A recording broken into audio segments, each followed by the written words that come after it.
बेटी का फर्ज। प्रताप अपनी लाडली बेटी नेहा के लिए बेड टी लेकर उसके पास जाता है और अपनी बेटी से कहता है, अरे मेरी प्यारी सी बच्ची, चलो अपना चांद सा मुखड़ा अपने पापा को दिखाओ। तुम्हारे पापा तुम्हारे लिए बेड टी लेकर आ गए हैं। चलो चलो जल्दी उठो बेटा। गुड मॉर्निंग पापा, आप कितने अच्छे हैं, रोज मेरे लिए बेड टी लेकर आते हैं। चलो उठो, तुम्हें हॉस्टल भी जाना है ना। पापा कितनी जल्दी छुट्टियां खत्म हो गई, मुझे ना आपको छोड़कर जाने का मन ही नहीं कर रहा। मुझे पता है बेटा, पर पढ़ाई सबसे पहले। चलो अब जल्दी से उठो, नहीं तो लेट हो जाओगी। और जल्दी से अपनी चाय खत्म करके रेडी होकर नीचे आ जाओ। अपने पापा की हाथ की बनी हुई चाय पीकर नेहा जल्दी से अपने हॉस्टल के लिए रेडी होकर नीचे आती है, पापा के पैर छूती है और गले लगते हुए कहती है, पापा आप भी साथ चलो ना। अब मेरी बच्ची डॉक्टर बनकर ही वापस आएगी, और जब मेरा मन किया करेगा ना, तब मैं तेरे हॉस्टल आ जाऊंगा तुझसे मिलने के लिए, ठीक है? हाँ। इतना कहकर नेहा अपना बैग उठाकर हॉस्टल के लिए निकल जाती है और वहीं अब पढ़ाई करने लग जाती है। ऐसे ही कुछ समय बीत जाता है। एक दिन उसकी मुलाकात मोहन नाम के लड़के से होती है। मोहन भी डॉक्टरी की पढ़ाई कर रहा होता है। देखते ही देखते उन दोनों के बीच काफी अच्छी दोस्ती हो जाती है। वो पूरा समय साथ बिताते, बातें करते रहते। एक दिन नेहा मोहन से कहती है, मोहन हमें शायद अब नहीं मिलना चाहिए। मैं यहाँ पढ़ाई करने आई थी, लेकिन तुमसे दोस्ती हो गई और हम दोनों की दोस्ती कुछ ज्यादा ही आगे बढ़ रही है।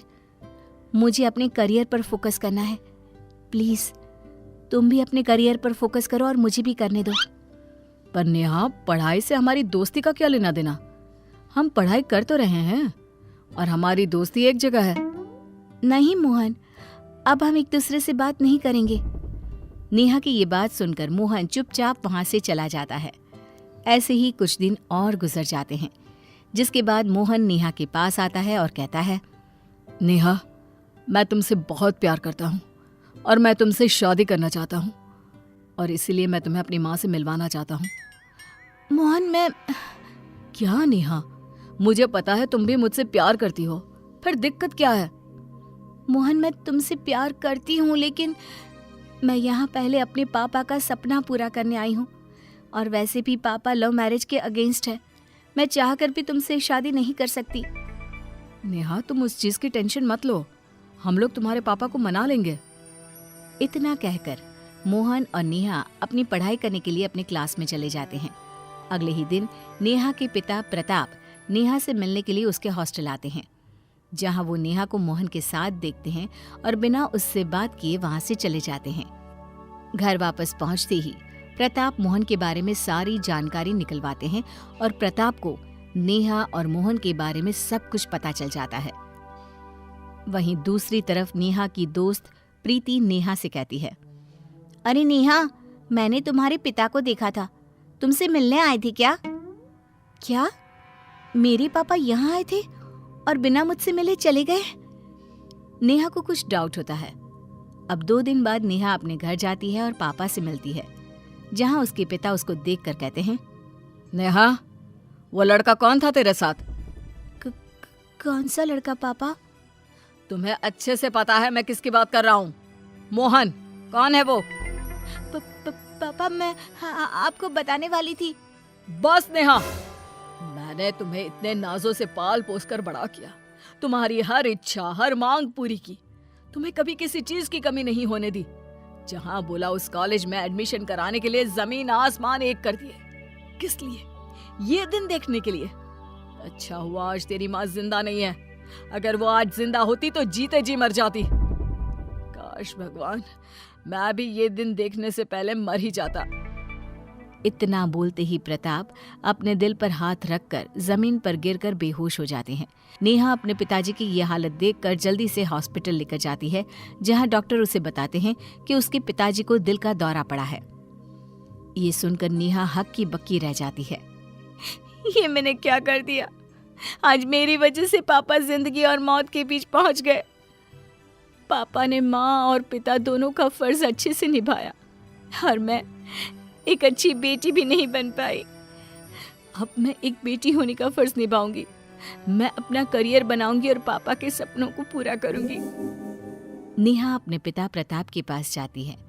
कुछ देर बाद प्रताप को भी होश आ जाता है और नेहा अपने पिता से कहती है, पापा मुझे माफ कर दीजिए, मैं आपसे बहुत प्यार करती हूँ और मैं आपको खोना नहीं चाहती। मैं वही करूँगी जो आप चाहोगे। मैं सिर्फ और सिर्फ अपनी पढ़ाई पर ध्यान दूंगी और एक बहुत बड़ी डॉक्टर बनकर दिखाऊंगी।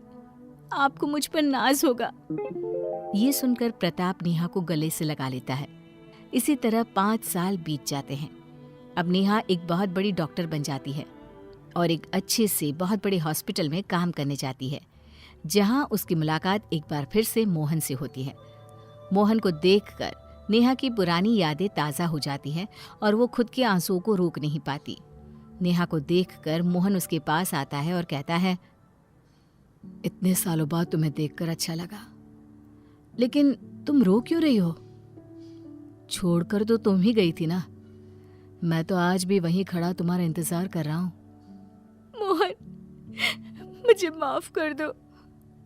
उस समय वही हम दोनों के लिए सही था और आज भी मैं तुमसे यही बोल सकती हूँ कि हम कभी एक नहीं हो सकते मोहन। इतना बोलते ही नेहा वहां से चली जाती है और घर जाकर अपनी डायरी में अपनी सारी मन की बातें लिख देती है कि तभी वहां प्रताप आ जाता है।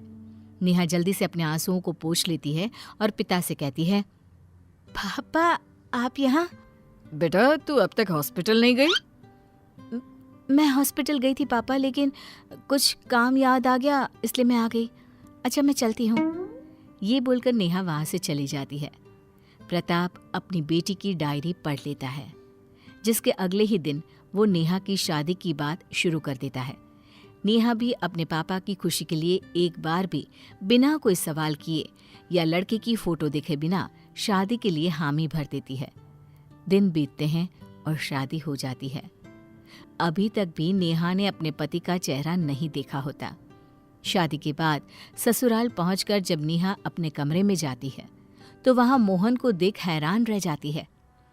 तुम यहाँ क्या कर रहे हो? मुझे कुछ समझ में नहीं आ रहा।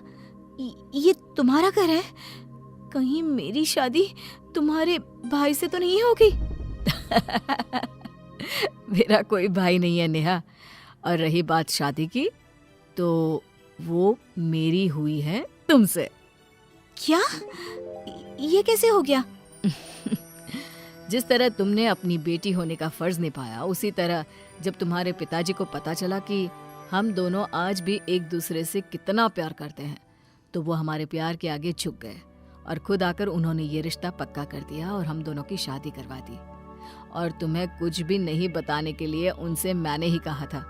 क्यों, लग गया ना झटका? जिसके बाद नेहा और मोहन हंसने लगते हैं और अब नेहा अपने ससुराल में अपने पति और सास के साथ खुशी खुशी रहने लगती है। प्रताप भी अपनी बेटी की खुशी में खुश रहते हैं।